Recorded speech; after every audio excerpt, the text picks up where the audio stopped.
Today, we're going to talk about how an athlete can live a better lifestyle in retirement than they do during their playing career.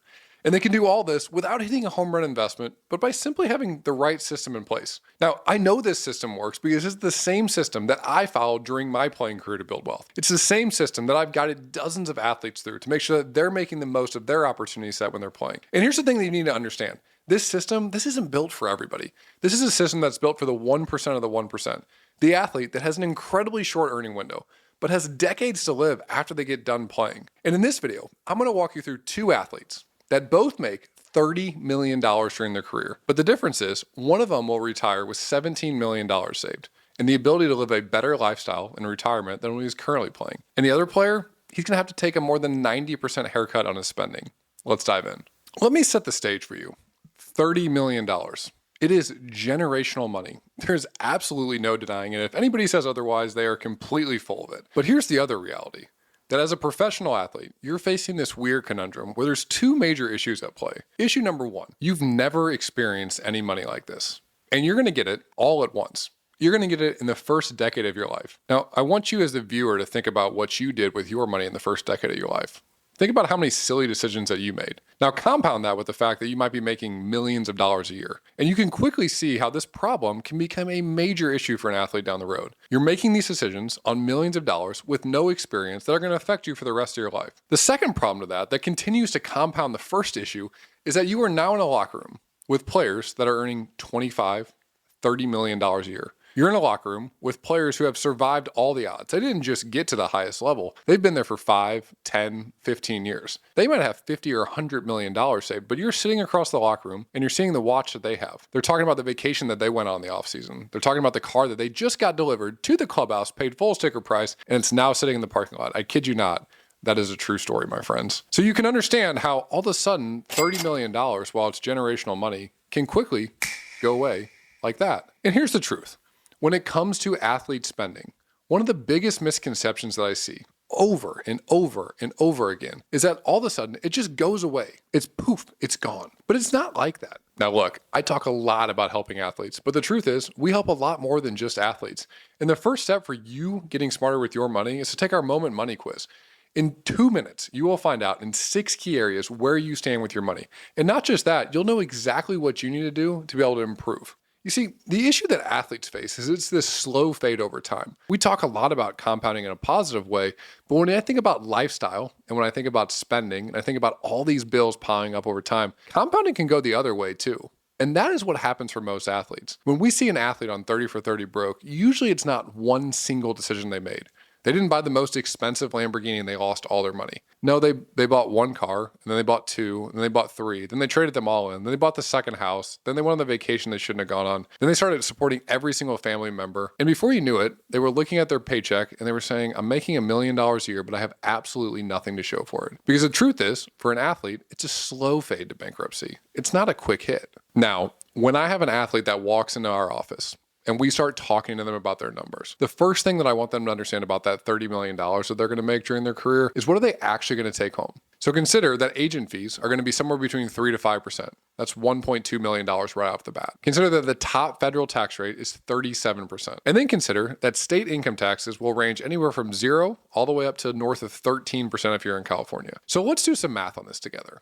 After everything, a player is fortunate in this situation to take home about 55% of what they make. This is after agent fees and taxes and all the other things that are going to come out of your paycheck before it ever hits your bank account. So on that $30 million that you make throughout your entire career, it's about $16.5 million of take-home pay. That's the biggest check you're ever going to write is to the IRS. Now consider that we have two players. They both made $30 million. And remember at the beginning of this video, I mentioned that one of these players will retire with almost $17 million and one is going to take more than a 90% haircut on their spending. And here's the math of how this works. Let's use player A as an example. Let's call player A Mike. Mike decides that he's going to live a great life while he's playing. He's looking across the locker room and he's seeing the other guy and he wants to have exactly what that guy has. And he looks up and he does some math and he says, well, if I save 20% of my income, they say that's really good. And the truth is for the average person, for that to be their framework, that is really good. But for an athlete, it's totally backwards. So Mike decides that he's going to spend 80% of what he makes in take-home pay. $1.32 million is what he starts spending on a yearly basis. He's living a really nice lifestyle. He's saving 20% of that. That 20%, $330,000 per year. Now, the simple math on this, you're thinking, I'm saving $330,000 per year. I'm doing great. Consider that player B over here. Let's call player B Justin. Justin is over here, and he's saying, well, I saw that math, but Jacob told me that I should flip that on its head. That's the first part of this framework, is we have to understand the actual math that works for an athlete. It is flipped completely on its head from what you might understand in personal finance for anybody that's outside of an athlete. You want to save 80% and spend 20%. So what does that math look like? Well, for Justin, he's saving $1.32 million per year while he's playing. In his lifestyle, don't worry about Justin's lifestyle. He's still living fine, $330,000 per year. An incredible lifestyle, maybe not the same as the guy across the locker room, but Justin's thinking forward. Mike is thinking just in what he's doing today. And that aspect right there is the second part of this framework that every athlete needs to understand. We need to be thinking about not just the amount of money that we're saving in a given year. What we really need to be thinking about is, what is our forever number going to look like? What do I mean by our forever number? Well, let's do some math on this. Our forever number is the amount of money that we have saved multiplied by a safe withdrawal rate. What a safe withdrawal rate means is, how much money could I take out from my portfolio every single year without touching the initial principal and interest? So think about this analogy. It's how much snow could I take off the snowball as it rolls down the hill without making the snowball so small that all of a sudden I can't take any snow off in the future. That's the way I want every athlete to think about it. It's the same way that I talk to every athlete that comes in our office. So the math that we need to understand on this is, we have Mike on one side, we have Justin on the other side. They save 20% on one side, but Justin saves 80% on the other side. What do they end up with in terms of their forever number? Well, Mike has saved about $4.35 million over the course of his 10-year career. Sounds like a lot of money until you start doing the math on the forever number. $4.35 million times 3%, which is the starting safe withdrawal rate that we will use for an athlete. It can go higher. It also can go lower. There's a lot of variables that come into play here, but 3% is a great baseline number for somebody that's going to have 60, 70 years in retirement. On that means that Mike is now spending $130,500 per year from his portfolio. Still a decent amount of money, but when you consider that his lifestyle before was $1.32 million a year, you start to see where the issue comes into play. The house that he has, the cars that he drives, the vacations that he goes on, the school that his kids go to, all those things are now out of reach. And to make matters even worse, that's a pre-tax number. So when you start adding in taxes after that, you might be talking about a number closer to $105,000 in actual spending that Mike will have to be able to live on. And you start to understand the issue that he's going to have in the future. Now let's take a look at Justin. Remember, he was looking across the locker room, still living a really nice life, but maybe not wearing the same thing on his wrists as his teammates, maybe not buying the same cars every single year, maybe not going on the same vacation in the off season, but still a great life. He was also saving $1.32 million along the way. So when he got done playing, he had $17.4 million saved. Now let's talk about his forever number.